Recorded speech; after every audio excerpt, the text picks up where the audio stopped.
Welcome to Out of the System, the only podcast on the internet dedicated to showing doctors the way off the medical plantation, where they no longer have to take insurance and they can heal the healers. So, my guest today is a longtime friend of mine by the name of Kevin Nations. Now, unless you are in my world, there's a really good chance you have no idea who this man is. But the reality is he's really the go-to, let's call him savant, guru, man on the mountain, whatever we want to call it, Kevin, of some of the biggest names in our industry, in the coaching industry, consulting industry, internet marketing, things of that nature. His list of clients that he has worked with is pretty impressive. People like Frank Kern, and the list goes on and on. If you don't know those names, it's okay. You probably don't as a doctor. But Kevin is brilliant when it comes to showing people how to design businesses that matches their souls, and really structure your pricing and your offer so that it's either a hell yes or a no thanks. So we're going to dive into a lot of things today, Kevin. Thanks for speaking at my event a couple weeks ago, and thanks for taking the time to join us today. So what's new in Planet Kevin Nations these days? What are the things that you are working on and diving into? I think one of the things that is most notable at the present, speaking of the word present, is the contrast between our desire to be efficient and using AI and the contrast that with our desire and human need to be connected and still maintaining a presence with people. And I think that because those two data points have collided rather recently, it's been difficult for people to weigh the balance of increasing efficiency through the use of even more automation, AI, et cetera, and increasing the human connection that is a key factor. I won't say essential, but I'd say it's perhaps essential, but definitely a key factor in part of our continuing value as service providers. So when you talk about connection, why is it that connection explain why connection is so important with regards to the converting of prospects, and how do you create connection in a world that is increasingly unconnected? Well, people want to be understood. And this goes back to one of my early heroes was the late Stephen Covey. And he said in one of his 7 habits of highly successful people, seek first to understand and then to be understood.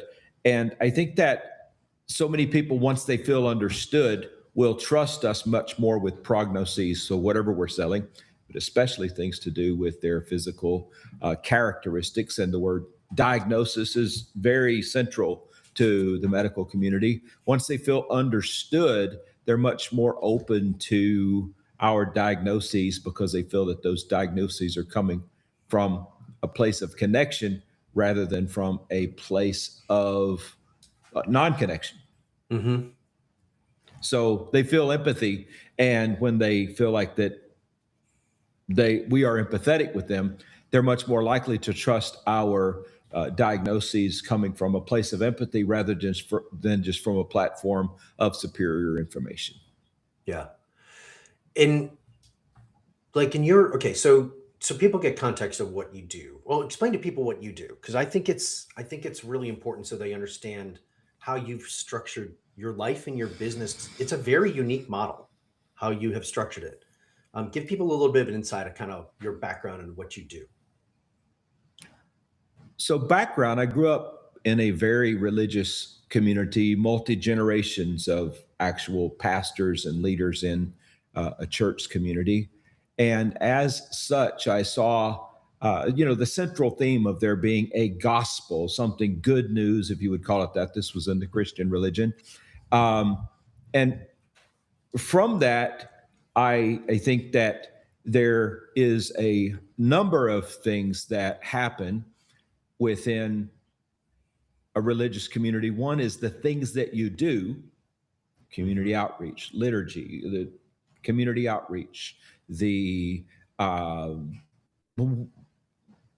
Saturday carnivals and fairs, and how you show up in the community. And then there's the orthodoxy. And many, many times intellectuals want to impose their orthodoxy on others because they feel it's superior. Very prevalent in religion. My religion is better than yours because our orthodoxy is superior. It's been around longer, or it was evolved after, whatever the case might be. Much is argued over orthodoxy. And I saw that, obviously, our religion, when I grew up, had the superior orthodoxy. Who would why would you be in anything less? Why would you be in an inferior orthodoxy? Right? Everybody exactly. And if you grew up in a strong political family, or a strong religious family, or a strong family with a central theme toward medicine or law or community activism or whatever that might be, your orthodoxy was superior. We are nations because of this. We are, Baptist or Buddhist or Pentecostals or Republicans or Democrats because of these superior orthodoxies. But what I really found when I watched growing up, some churches grow and some not, is the ones that grew the most were most often they grew because of a superior connection to the community. And very few people that became a member of the church, in my view, looking at it from a child's perspective, but I would say fairly open-minded child's perspective, in my view, people came because they enjoyed the kids program. Mm-hmm. They liked how the church treated the family. And then all of a sudden, they reflectively embraced the orthodoxy as superior because it was necessary to defend their feeling of being understood. Mm-hmm. Yeah. And so I think in sales, many times we get on a platform. I don't know anything about medicine, but my brother is a career physician and has been a practicing physician for a long time. So I've heard some things from him, but we get on a platform of our modus operandi, our way of doing things is superior. And yet, if we watch other people outselling us, outgrowing their businesses, very likely they are relating to their audience more than we are. And I noticed that as I was growing up, I grew up in a very fundamental, very rules-based religious organization. And many leaders, pastors, ministers would stand in their pulpits and adopt a platform of our church is small because of our strict adherence to this superior orthodoxy. Yeah. And you've heard this many times from, and I don't mean this in a negative way, but you've heard this from extreme sects in politics, religion, mm-hmm. even in science and medicine, that, not many people follow this because this is so correct. Yeah. And that contrasts so viscerally with Dr. Covey's statement of seek first to understand and then to be understood. And when we have empathy for people, and how that framed my background as I decided that I wanted to live a life, first of all, where I was free to choose everything that I wanted. And I have built a life around doing exactly what I've wanted to do. But if I was going to have a client, I was going to need to, if I was going to choose to have a client, I was going to need to give them what they wanted, not what I determined they needed. Mm-hmm. And it's really funny because growing up Irish Catholic in Chicago, I remember, there was the Irish part of town, there was the Polish part of town, there was the Jewish part of town, right? It was very segmented. I will never forget. I had a sleepover at my friend's house, and they lived on the other side of town, and they were Polish. And I spent a Saturday night and had to go to Sunday mass with them. And my mom, when I got back home, she made me go to the 12 o'clock mass, even though it had already been at 9:30, because she said, quote, even though it's Catholic, it's not real Catholic. They're Polish. We're Irish. It's real Catholic. And I just was like, that stuck with me. Right now, somebody's going to think my mom was a bigot. She wasn't. She was just born in 1932. So, I mean, you think about it. Isn't it amazing how people get so attuned and attached to a specific dogma and ideology? I mean, you can present facts to people and they'll still double down. What are your, like, I know you're a very thoughtful guy. Like, why do you think that is? Why do people double down on something that the data shows that it's wrong?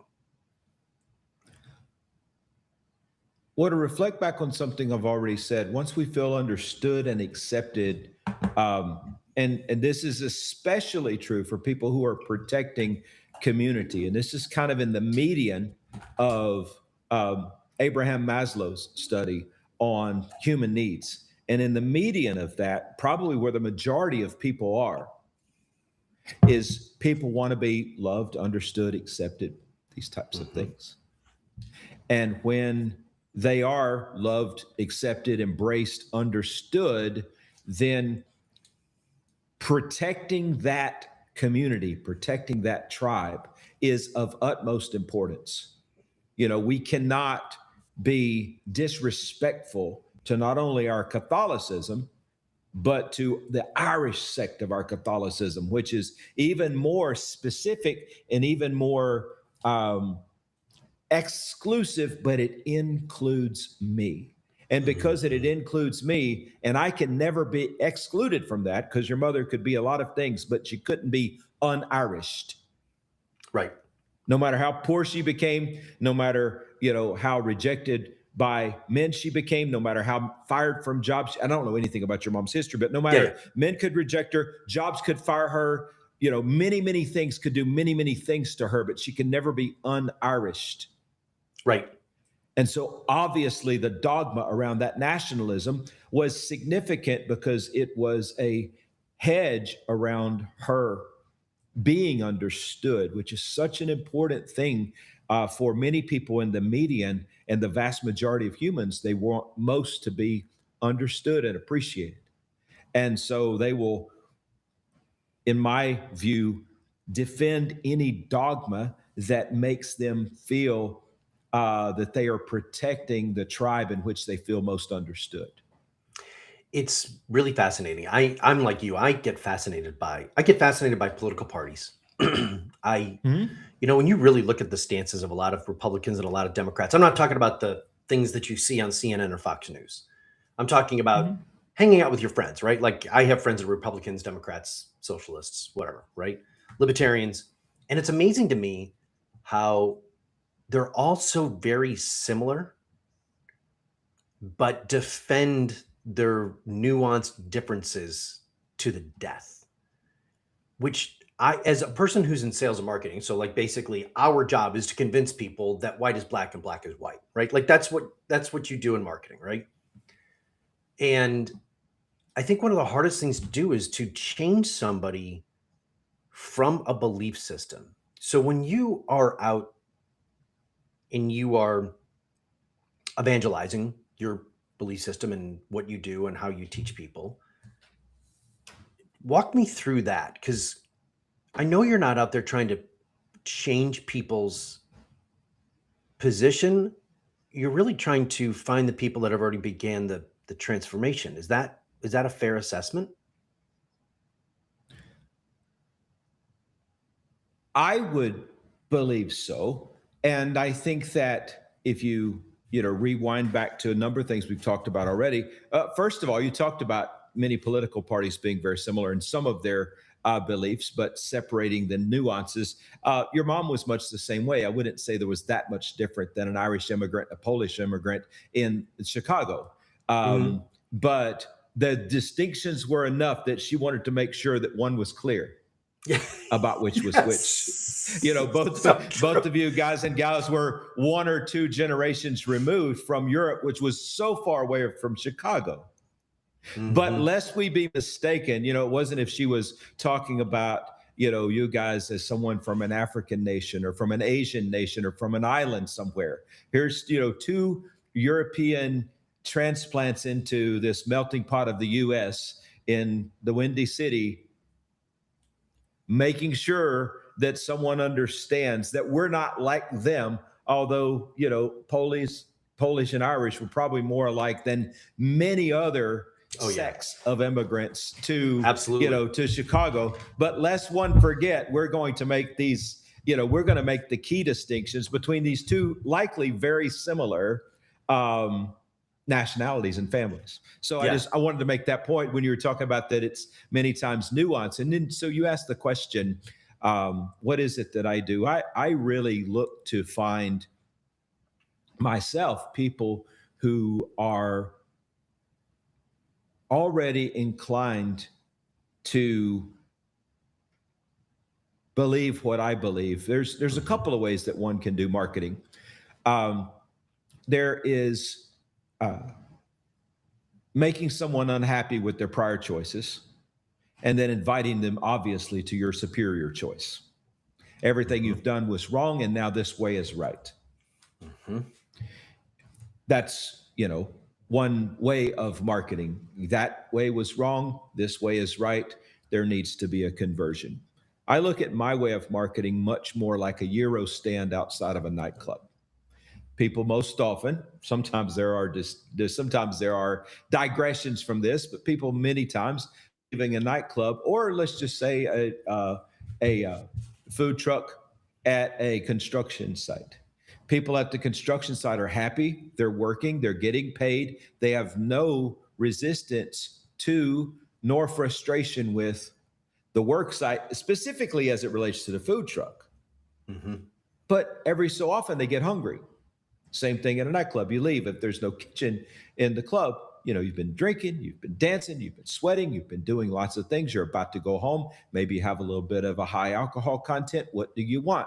You want a gyro. You want a whatever it is that they're serving in the food truck just outside the nightclub. And so my way of attracting clients is I want people who have been incredibly happy already with the experiences that they've had most recently, even with competitors of mine, but also seeing that there's something that that competitor didn't offer with me. Because in my view, if one adopts the old way was bad and mine is good, then eventually, if we think about evolutionary, you know, humans throughout the course of one lifetime, evolution of our uh, uh, traits of choice, the evolution of our distinguishing characteristics of how we appreciate things, then one would naturally evolve from me. That would only be natural. But if I take people who have been happy with where they've been and offer myself as an alternative, if someone migrates from, let's just say, um, one religion to the other, then there's very few paths back, or one political Right. party to the other. There are very few paths back. But if one migrates from the nightclub to the food truck, well, the next week they're still going to come to the nightclub and then they're going to go to the food truck Right. or the job site to the food truck. And so my way of marketing my own services is that whatever someone's already doing, I want to endorse that, ratify that, but offer what I'm doing as an addition to or filling a missing piece for or an opportunity. Maybe somebody goes into a nightclub, pays a cover, but then also pays to be a bit segmented and buys a table or rents a table, whatever you call it,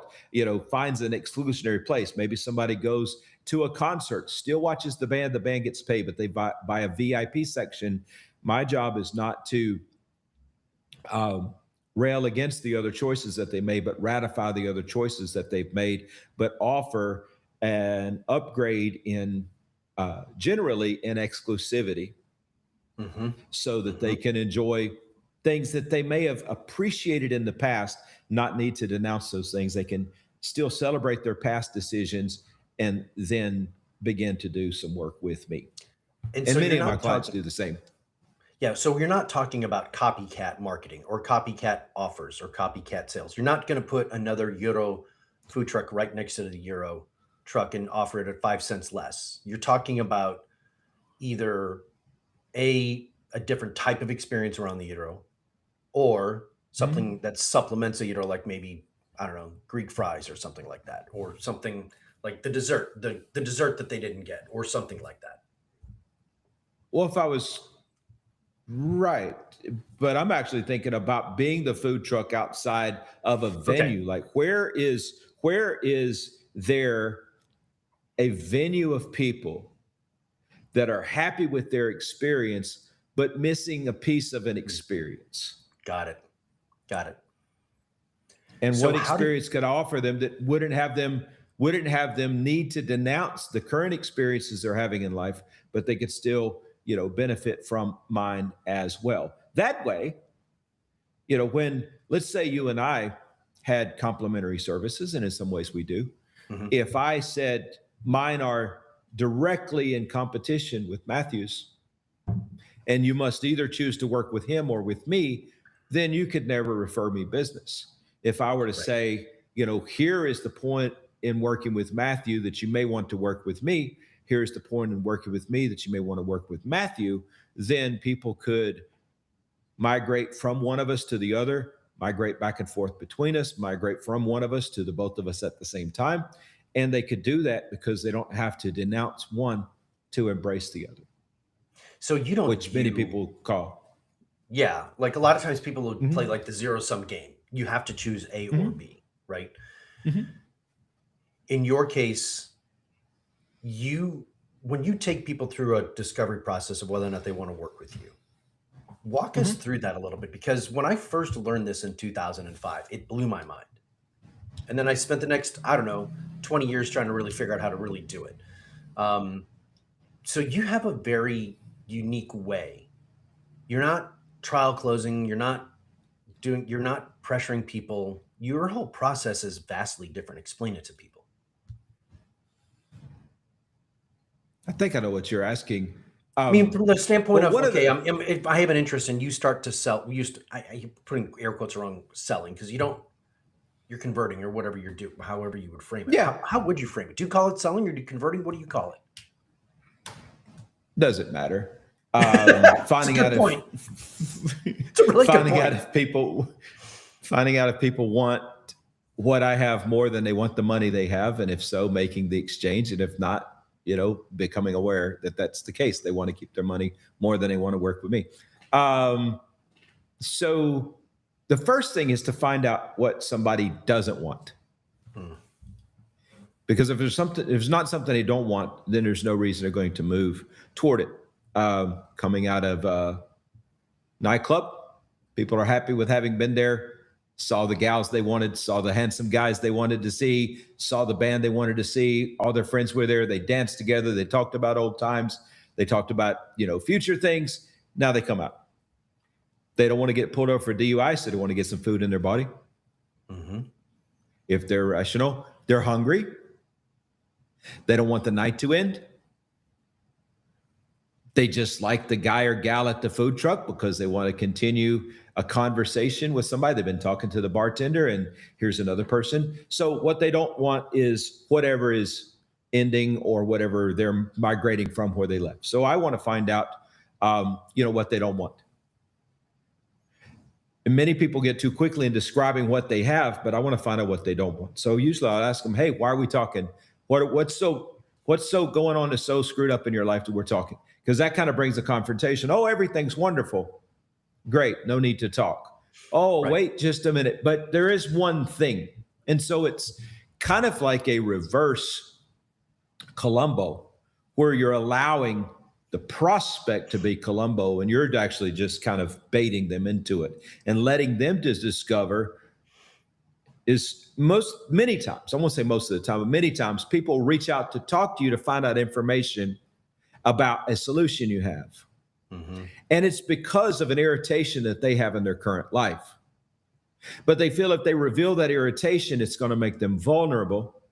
And so they're wanting to find out and self-diagnose, which is the worst possible thing to do. Absolutely. Is for someone to self-diagnose. And you guys as medical professionals watching this would definitely agree with that, within regards to legal representation, within regards to money, within regards to your medical scenario. Even if you are a medical professional, you're probably less effective in the point of a heightened sense of stress, less able to diagnose yourself because you're in it. Mm-hmm. And so never let a prospect who's in it, even if they know all the things, even if you guys are diagnosing another medical professional, maybe somebody who knows more than you about it, that's in it, that has an emotional attachment to it. That's why you say, wait a minute, you're didn't mean for this to rhyme, but wait a minute, you're in it, and let's move this along. So I ask them, what's going on that we're even on the phone talking? Because it's your time. We think we're investing so much time on the phone with us, so they should be so happy. Well, it's punitive to them as well, to be on the phone talking to us about a solution. They're having to take time out of their day. So what is it that matters? It's taking time out of your day. And then I'll go into, I'm just going to ask you some questions. If there is something I have to offer, tell you more about it. You can ask me anything you want, and then just tell me if this is the path you want to take forward together or not. Is that fair?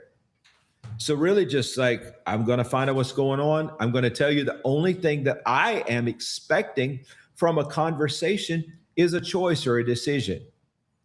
Mm-hmm. Not some continued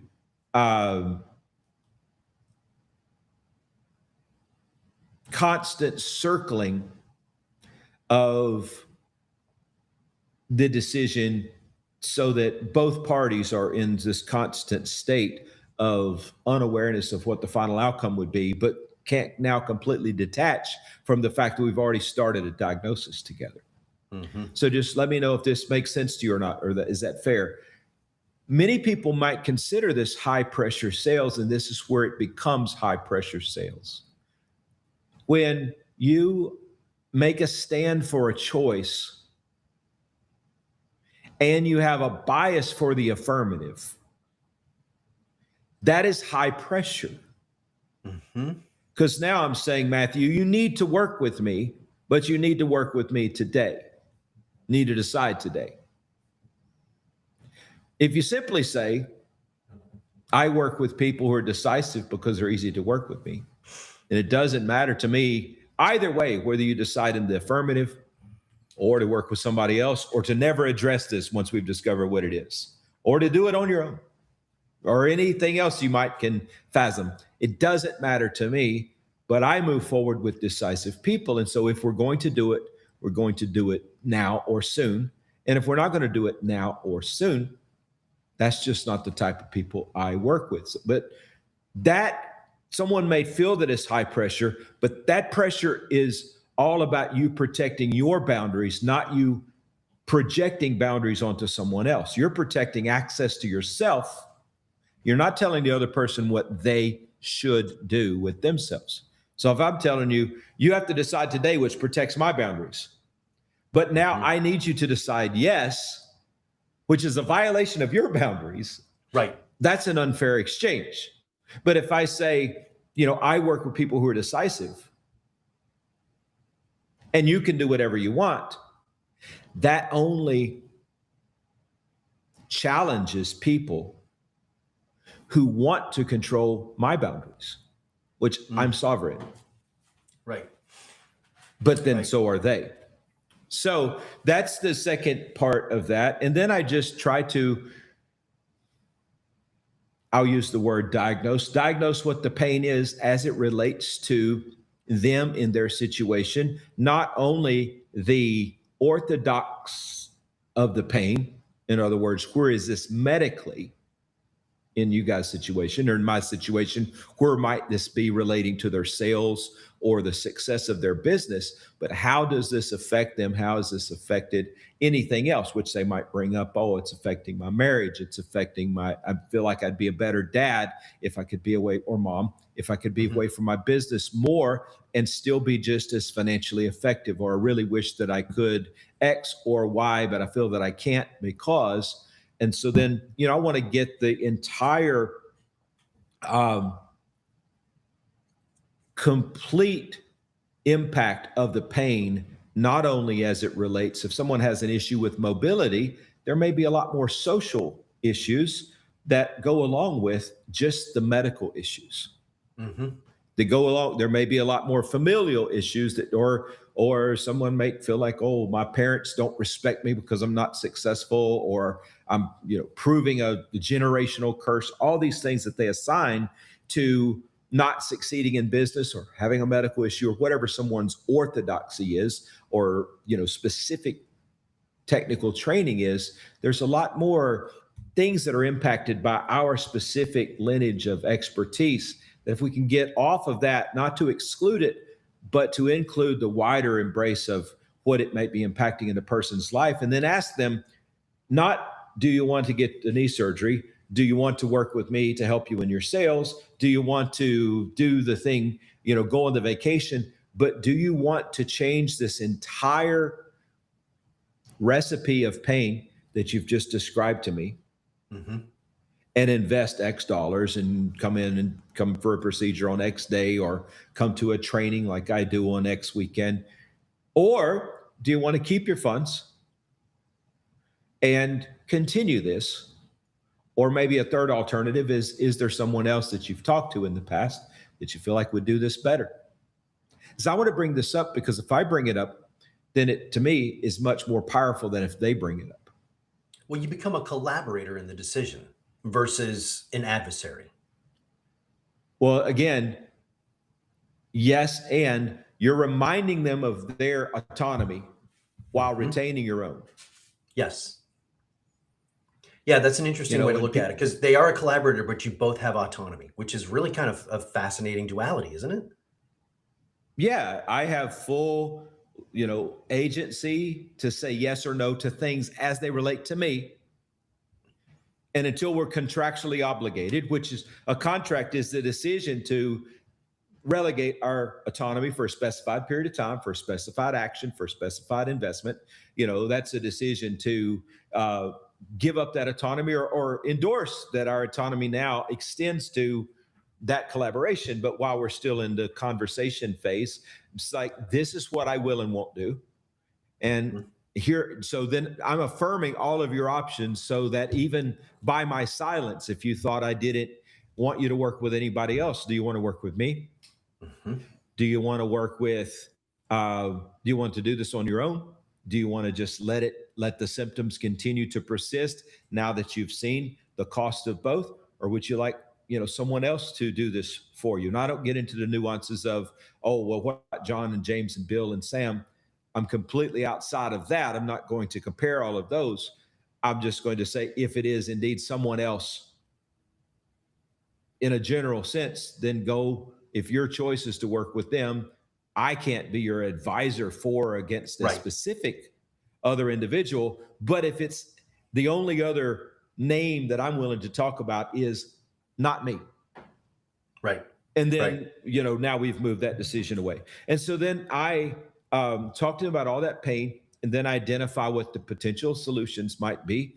And then I just ask them to make a choice whether or not we're going to work together. And many times I'll lay out as many as I can think of the other alternatives. Like, do you want to do, this, or do you want to do, these are the other 2 or 3 alternatives I see, which is typically, if it's helping someone with your expertise, then the other alternatives are, do it on their own, which I don't know their capacity to do that, but sometimes it might be. If it's heart surgery, that might be a little bit difficult. But if it's although I did have a doctor do his own vasectomy. I had a urologist do his own vasectomy. So there you go. Good for him.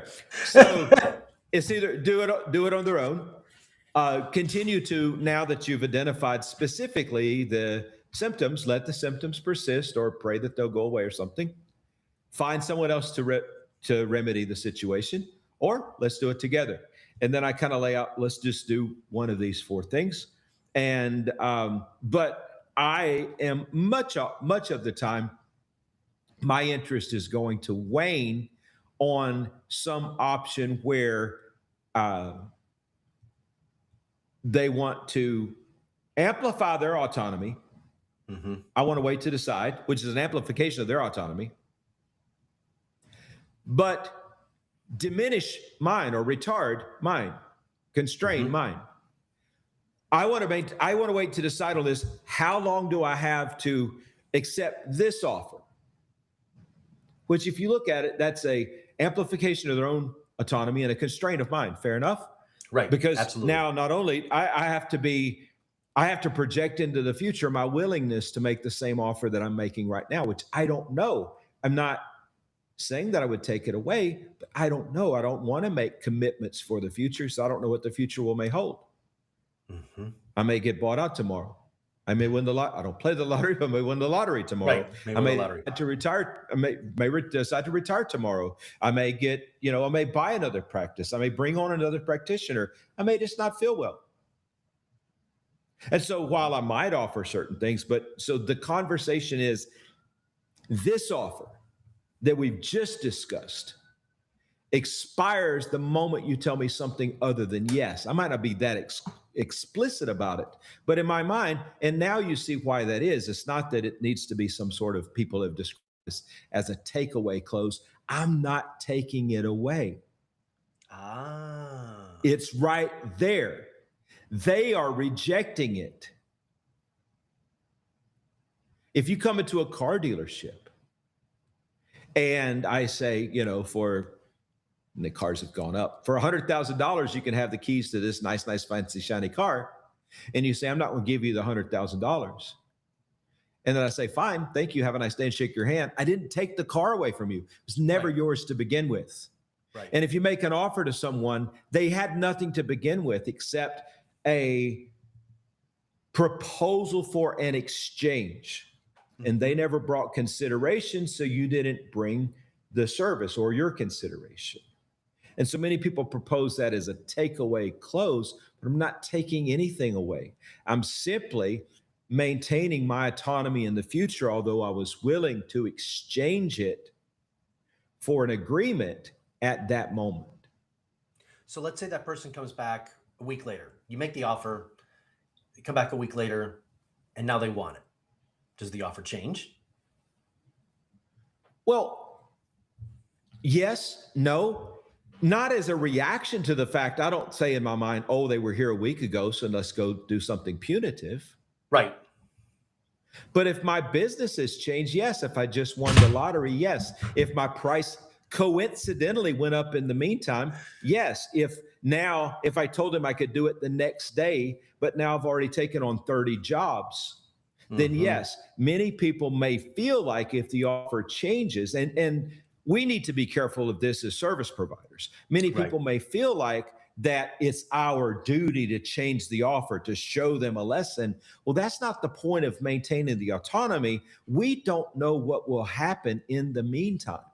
We might have had a 10-day waiting period, and they may come back and we may have a unit in stock, or they might be able to go the next day. The offer may change for the better. So the offer doesn't necessarily, doesn't exist anymore. Right. So the offer neither changes nor stays the same. The offer was for that conversation. The offer may have the same terms with the same time frame and the same payment, but it's a new offer a week later. But in no way does any change for me serve to, teach the person a punitive lesson and show them, well, how dare you, wait to make a decision with me. That's not the purpose of that offer.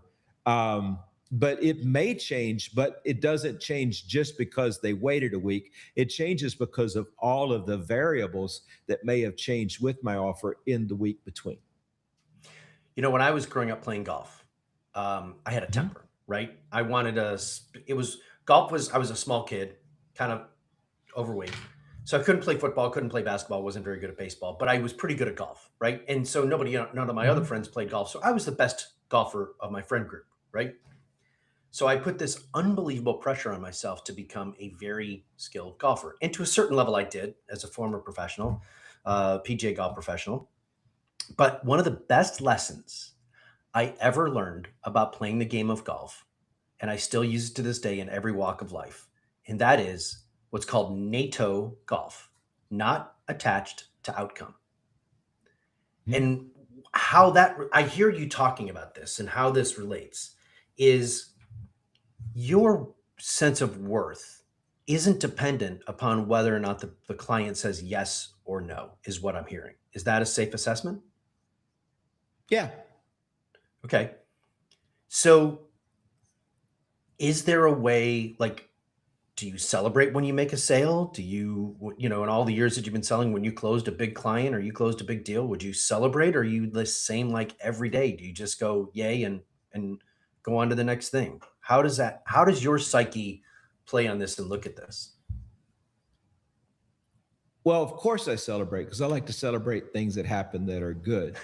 But also, my pipeline just got a lot smaller. Yeah, So one it's true. forgets the negative, the downside of a big sale. You know, we celebrate the upside, but we've been, if it happened, if it took more than a day, or even if you've been waiting to talk to the person and knew a couple of days and knew that, there was a potential windfall coming through for Hmm. you, Hmm. the moment that happens and it's in the pipeline or I'm sorry, in the, been built off, well, now your pipeline's been reduced by that amount. So you don't have, the forward thinking positivity. So when I make a sale, of course I celebrate. I like to celebrate great things. At the same time, I realize what that's just done for my prospecting.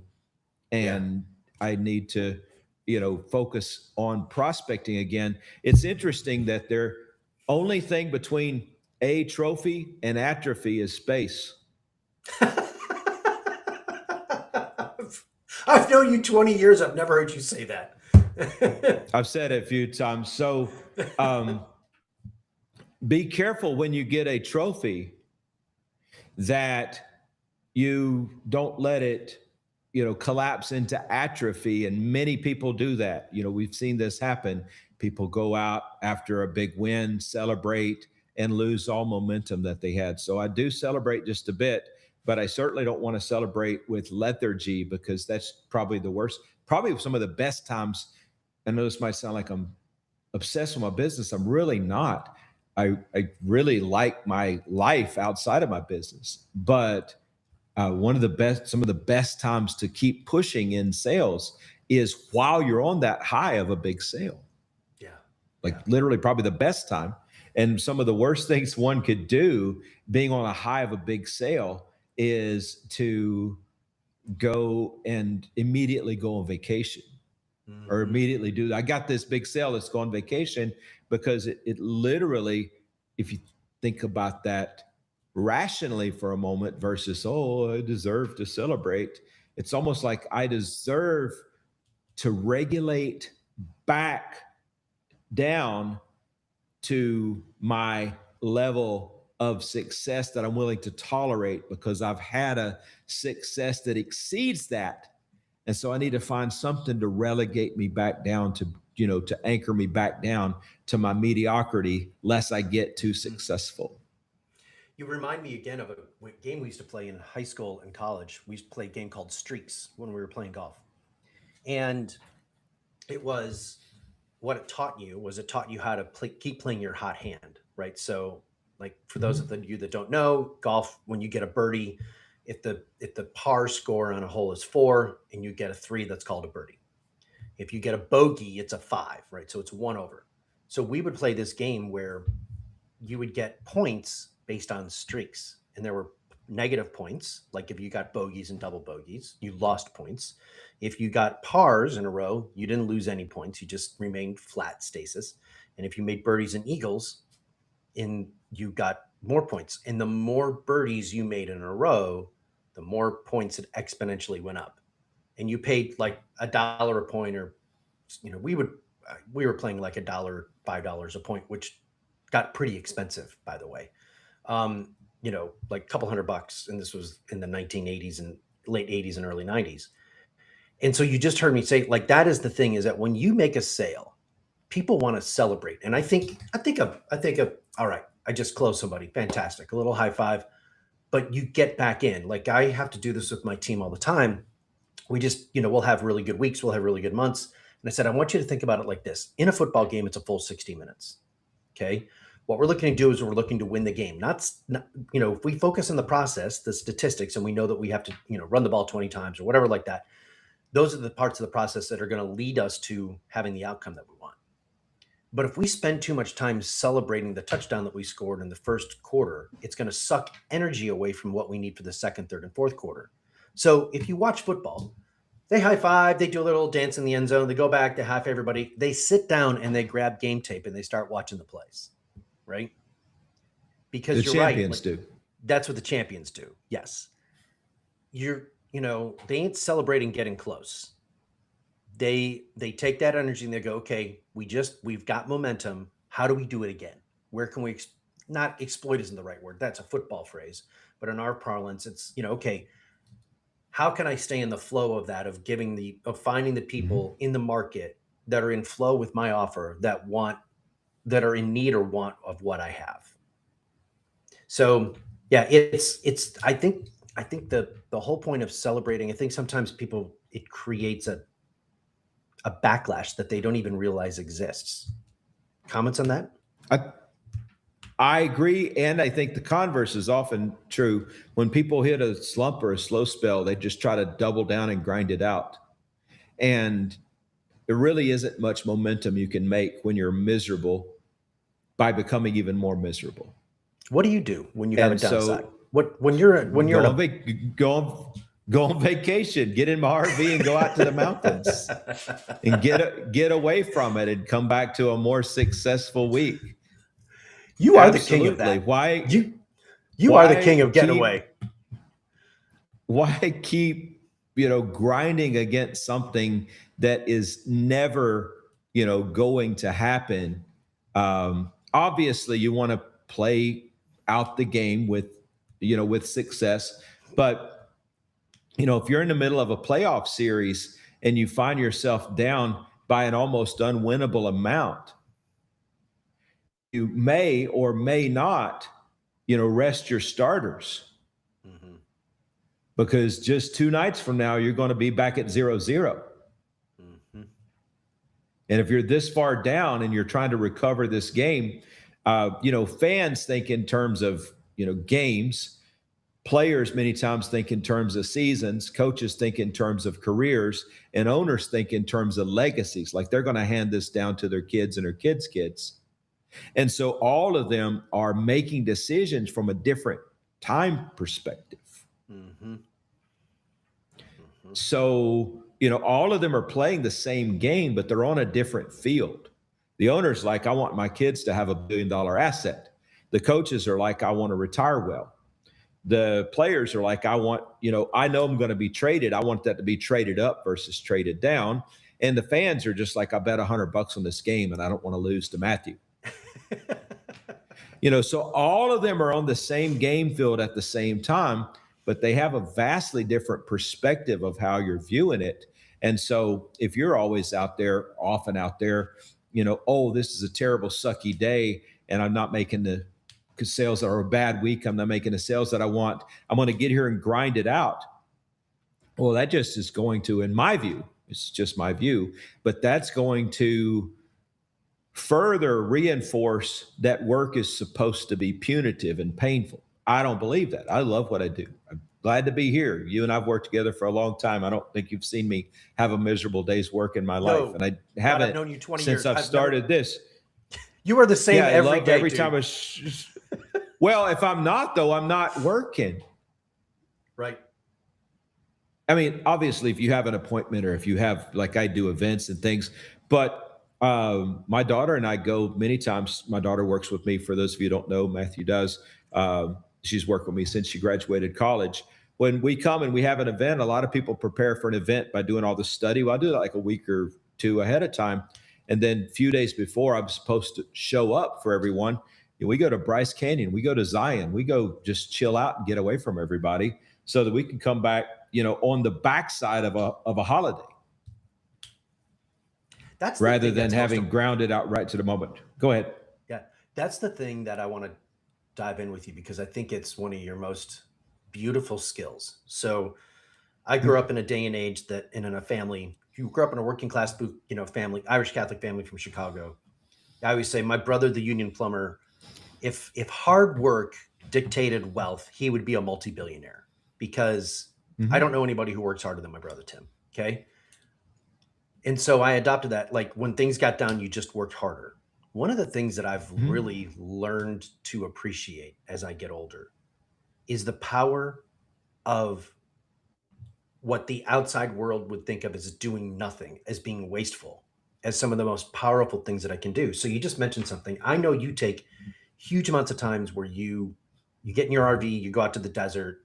Like, when did you learn to start to do that? Like, what was the turning point in your life that you said, you know what, this way that the world tells me to do it is not really working for me. I'm going to create this other model. Walk me through that. This wasn't necessarily about taking off, but in 2000, late 2000, early 2001, I was working at a division of SBC, which became AT&T. And I was working for one of their consulting divisions, selling consulting and technology services. And when I went to work there, I was assigned about 100 government accounts. And I had a $16 million quota. And I noticed that many of these accounts were not buying stuff from my division, although we were buying things from SBC, but they weren't buying stuff from my division. But yet I was supposed to quote them and just keep, making the quotes as a matter of course. Well, I started no bidding everybody who hadn't bought from us in the last few years, which got me fired from over 90 of those accounts, 90 of the 100 with no quota relief. A few months after that, with the Columbus Public Schools, I sold, beginning in August of 2000. Well, the sales process started before, but the first conversion was for about $6 million and then came to be about $100 million over the next 6 or 8 months of services to Columbus Public Schools, all outside of the normal bid process, all sole source back to our company, all against the resistance of much of the internal politics within SBC. Because I had the free time to, think of something more successful that was an opportunity, rather than just continuing to go and to make bids in these nearly zero likelihood opportunities that came about. And so, I learned the benefit of going for the clients that I want. I don't email prospects, right? Or, a mass of prospects. Right, I don't maintain right. an email list, which is completely against what's, taught for the last 20 years I've been in this industry, and nearly all of my friends do. I don't do, very, very much of many of the things that people think that they need to do, going after the masses. I just think, where is the specific place that there are people who'll be exiting this opportunity that they like, and what is the thing that they'd be liking? As it sits, I've got about 23 names just over here that my daughter, she was just out. She and I wrote up about people that we would like to work with, that either we have worked with or we've known about. We're going to send specific invites out to them and say, hey, we'd like to work with you. Like, very well put together, but 23, not, people are like, oh, I've got this 20,000 name email list. No, this is like 23 people. And I think that is the thing that I like the most is focusing on the highest likelihood and also the highest thing that I enjoy. Like you and I work together. Right. I enjoy working with you. It's fun. We get to talk today. It's fun. And so this isn't something I go out and just get on tons of podcasts because it's a necessity. I don't probably been on 4 or 5 ever, but you asked and it's like, well, we'll have a great conversation. I've learned from the questions that you've asked, you know? Thank you. And so, of course, I've learned a lot already, to be honest, about the entire process, reaffirmed some own thoughts and had to think of new things, and then also learn from, your questions. But as it relates to taking time, I don't think that it's really possible to do something new if you don't have any time away from doing everything the same. Yeah, that's a quote. And so Michael Saylor owns a company called Strategy, which used to be a technology company. Now it's basically a BitCold holding company. And Michael's Strategy talks about his use. There's an interview he did, I think in July of 2026, where he was talking about his use of AI over the last year prior to July 26. And he used AI to source a lot of ideas for some of his new funding ideas to fund his new Bitcoin acquisitions. Now, you guys might be 100% pro crypto, anti crypto. You might be pro AI, anti AI. You might love Strategy, hate Strategy, love Michael Saylor, hate Michael Saylor. None of these, this is not an endorsement of any of those nor rejection of any of those. But one of the things that he said was that a lot of people are using AI to guide them into doing what's always been done.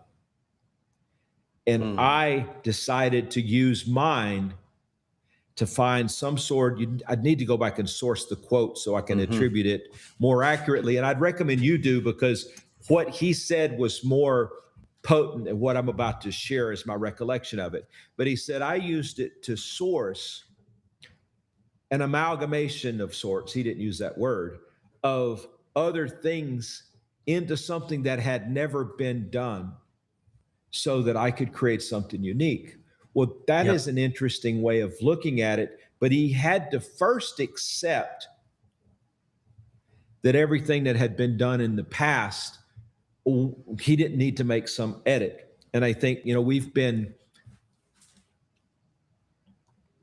lulled into what I would maybe not so affectionately label as the laziness of revision, taking something somebody's done and making a slight edit in it and calling it our own. And it's taken us away from any type of creation. And I get that creation is just very likely a significant revision, but let's just say we've gone from lazy revision, gone from very, very dedicated revisions to more lazy ones. I can call those dedicated revisions, creations. The movement of from a horse to a car. Yes, that might have been just a bit of a revision, because we had the horse-pulled wagons, et cetera, et cetera. We had the steamboats, et cetera, moving that into a combustion engine. Yes, that was just a revision, but it was a significant revision.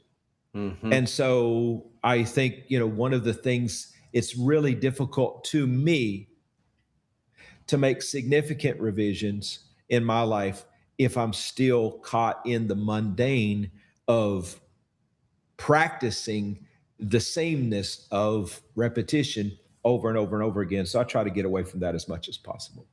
Yeah, you talk about AI, because I think AI is a fascinating thing, right? And it's, most people don't realize it gives you the average. It gives you the most common answer.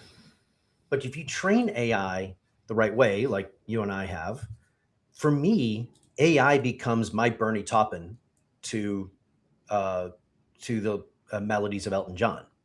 And for those of you that don't know, Bernie Taupin wrote the lyrics, Elton John wrote the melodies. Okay, one does not exist without the other. Okay,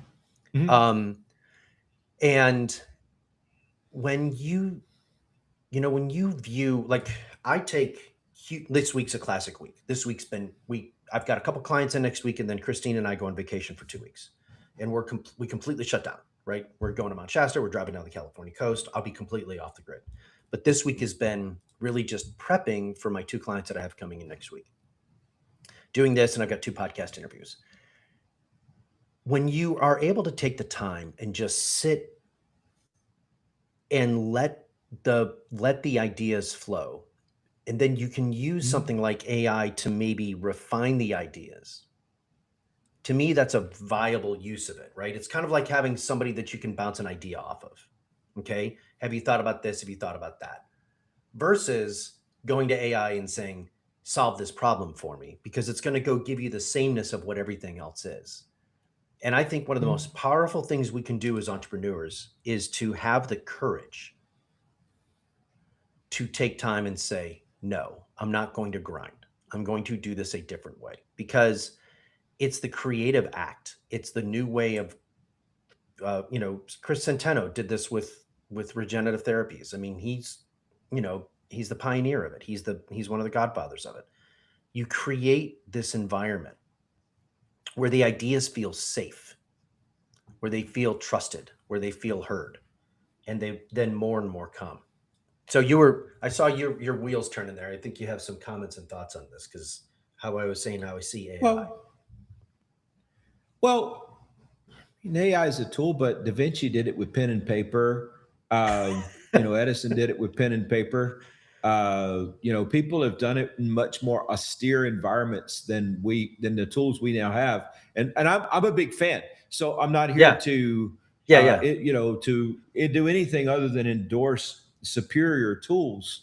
But one of the things to be aware of is, if you think about this for a minute, you don't have an advantage because you have a superior tool that the rest of the world got at the same time you did.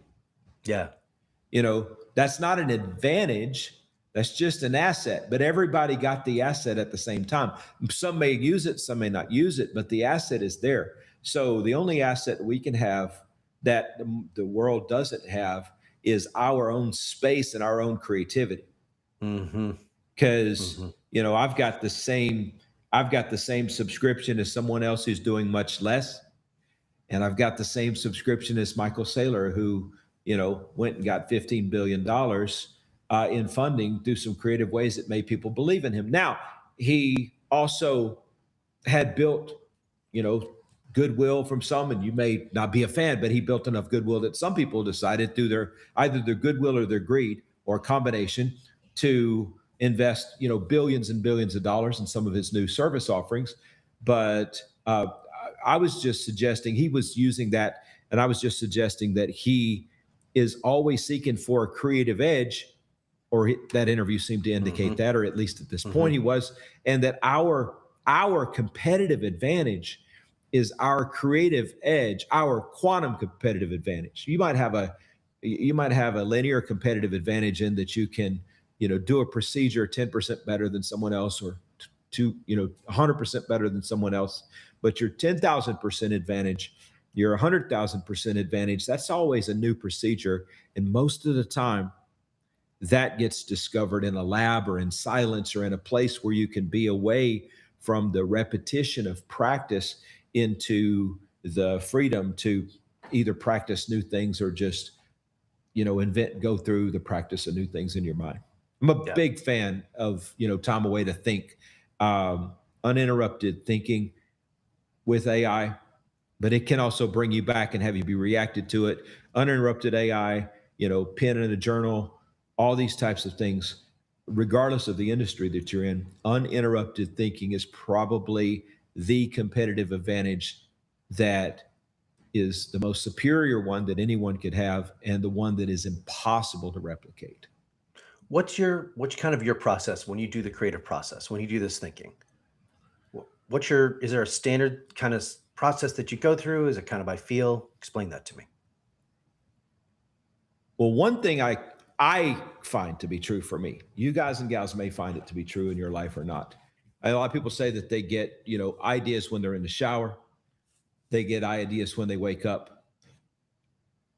I tend to get ideas early in the morning quite a bit. Mm-hmm. But if you're different, then find out when you're. This is kind of like the sales thing. I'm not going to go out with a journal and then sit there with a pen in my hand saying, "Oh, what are my thoughts?" Because that's too stressful. I'm just going to try to have, a recorder or something around, or pen and paper around, um, such that when I wake up first thing in the morning, one of my credos is create before you consume. So Mm-hmm. I'm not going to turn YouTube on in the morning. I'm not going to go look out and see, what the stock market did last night while I was asleep, or what the Asian market did when it opened up, or this or that. I'm not going to go out and do all of those types of things. I'm going to try to find some moment of either turning, for me, Apple Notes on and just starting to ramble in the dark, Mm-hmm.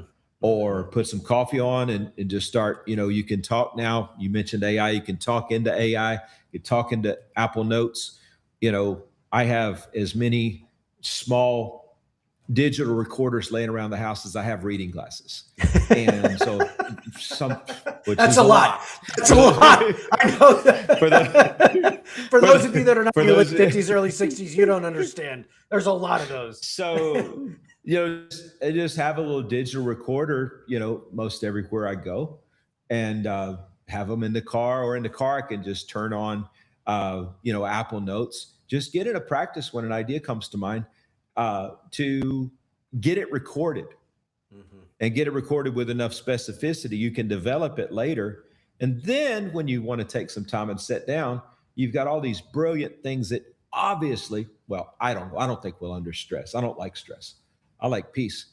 But obviously, then when you find yourself wanting to get into some sort of structured creation, you got like between 2 and 100. I don't know how long it would be between those, but you got a bunch of little things that you've done.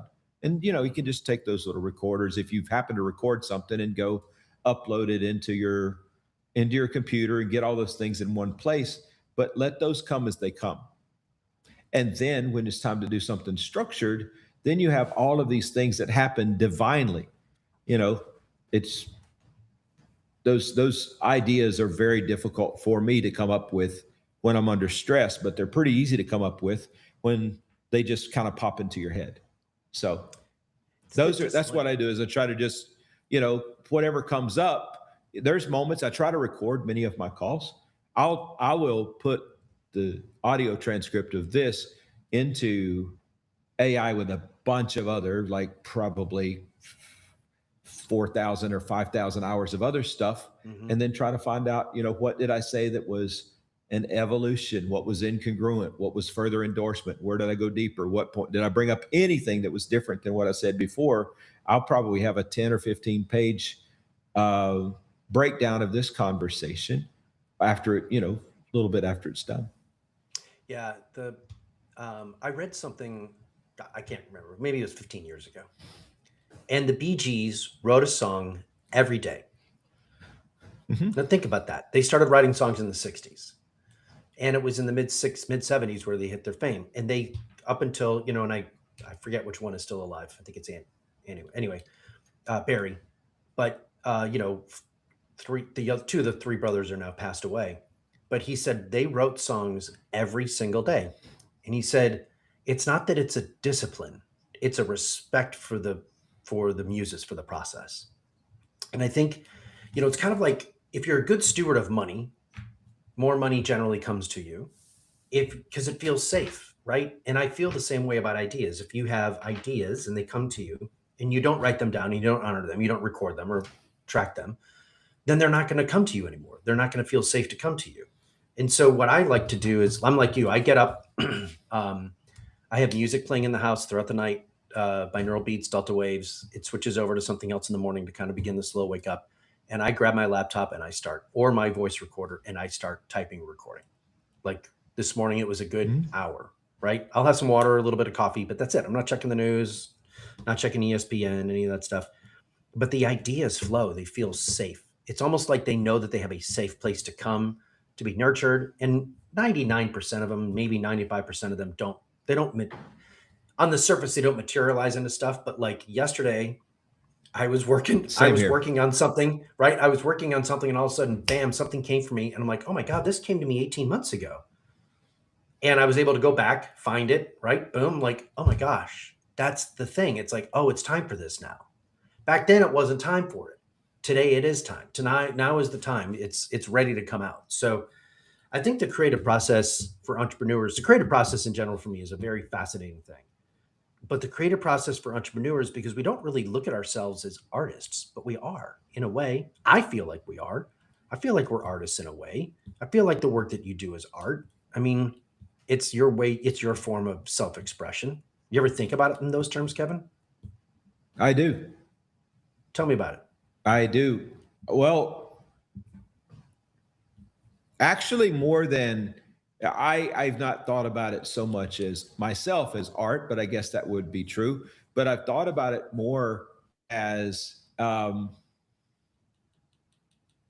in Christianity, gospel means good news. Mm-hmm. That's one of the things that, we as Christians attribute the 4 books that the apostles wrote about their experience alongside Jesus, Matthew, Mark, Luke, and John, as the gospels. That is the good news of Jesus Christ. So in a business, like the gospel of business is the thing that you've decided was your acts and your orthodoxies, right? And that's in your business. Everybody has their orthodoxies. Let's just take a muffler shop, for example, because I've been writing about that for a particular case study. Everybody, that cares in the muffler business can talk about how their, joints are welded better, the muffler parts that they choose are better. But if the customer touches a greasy door handle or goes into a restroom with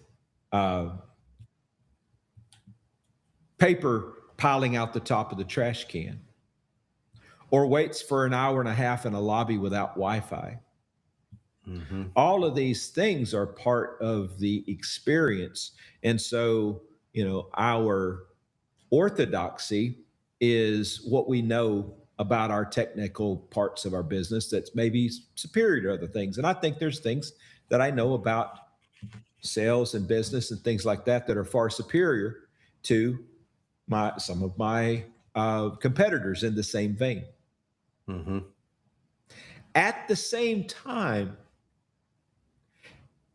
it's imperative that when I have clients come, or important at least, when I have clients come, I like to be in a venue that's not that far from the airport, be in a venue that's not that far from nice restaurants, a venue that makes people feel like they're embraced. I live in a condo where a lot of my clients come, and it's got like windows on 2 sides and it overlooks the strip. So, and you can see like 50 miles probably out of any of my windows. And so I like to be in a place where people can, have big dreams and big things when they're here.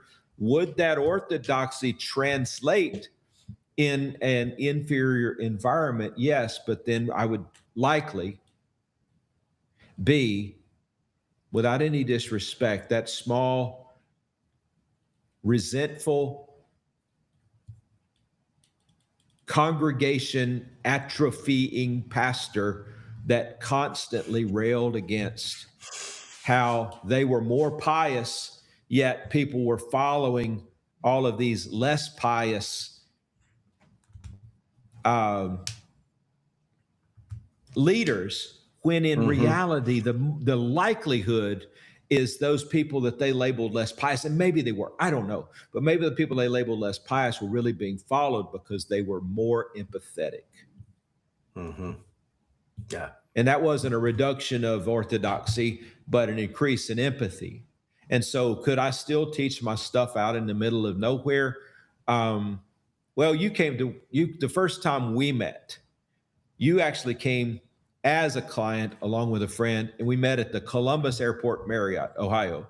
Which was close to the airport, but it was a tiny little room that was kind of like a sleeping room with a conference table inside I remember it. Yep. Small conference table inside it, probably even had the bed still there and maybe partitioned off, maybe not. And now my surroundings have measurably upgraded. Well, one would think, do you need, after you've been in business a long time, wouldn't people just come because you learned more? Well, possibly, but I've become to notice also, and I think that our hospitality is a lot better now than it was then, because all of those things matter. It's difficult to just work on I'll call it orthodoxy, but your craft. Right. There's the science and the art, and much of what we do in our specific orthodoxy is the science of what we do. And those of us who are smart, anybody in a skill, an attorney, a doctor, a consultant, anybody at a high level of scientific oversight of a particular skill set that can transmit that skill set, it's very imperative that we transmit the science with the honor that's due of developing that science and becoming good at it. Mm-hmm. But also the art is, in my view, and we can have art in the way we practice our science, but the art is also everything else we do to make the receipt of our work be empathetic. Like performers work on, right, the videos that are going to sell their song. They, back in the day in the MTV generation, maybe now still, some places on streaming services, they have the video side, the artistic side. It's still important that we embrace all the senses. And if you have a superior craft and an inferior, case that it's enclosed in, many of us go get Apple products. Mm-hmm. And the casing of that, the unboxing of that is just impeccable. Just got a new iPhone yesterday. I couldn't wait to open the box. It's great. It's a great experience. You can open it without any challenges. And so, we need, I think, to look at the art of how we're doing everything that we do so that we remove any friction that might happen when people are at that vulnerable moment of making a decision as to whether to work with us or to work with us more deeply or to refer somebody to work with us, or any of those choices. Yeah. Well said. Yep. Well, Kevin, we are getting to the end of the line here. Any final thoughts? You've had a chance to speak in a room full of our folks. Any final things that are on your heart that you want to share, impart to our listeners?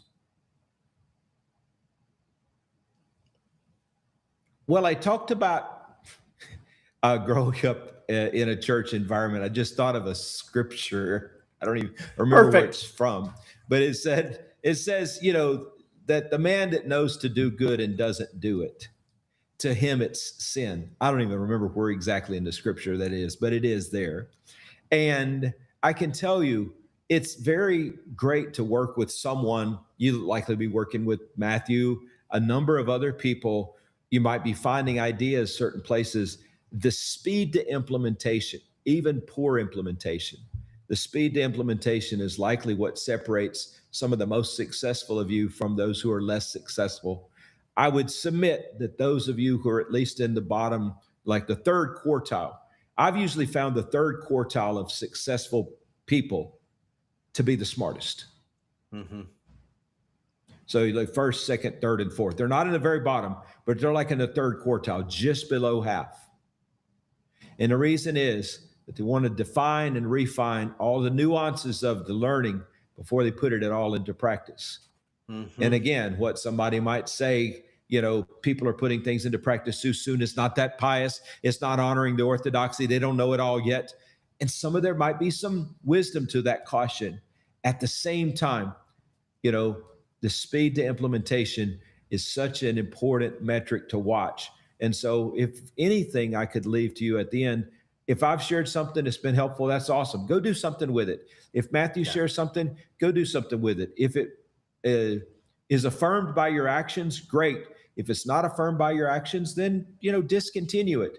But all of these things, don't hold on to them as ideas to continue to evaluate, but actually find some sort of commitment in yourself to, when you learn a specific thing, to work on your speed to putting that into some sort of practice as quickly as possible. Then you can decide where to develop it into a more complete practice, or just abandon it, doesn't apply to you, revise it, whatever you may want to do with it. Great. Kevin, thanks so much for taking the time. If somebody wants to learn more about you, what's the best way for them to find you and stalk you? Probably Facebook. Yeah. I spend a lot of time there. I don't do a lot on the internet. You could just, Google me. I have a profile on Facebook. Uh, Kevin Nation's pretty easy to find. Or just send me a message, Kevin Nations at Gmail, and ask me what kind of questions you have. And if there's some way I can help you, great. And if not, be very, very easy to get to that as well. All right, Kevin, thanks for taking the time. And folks, thanks for joining us for another episode of Out of the System. Thank you.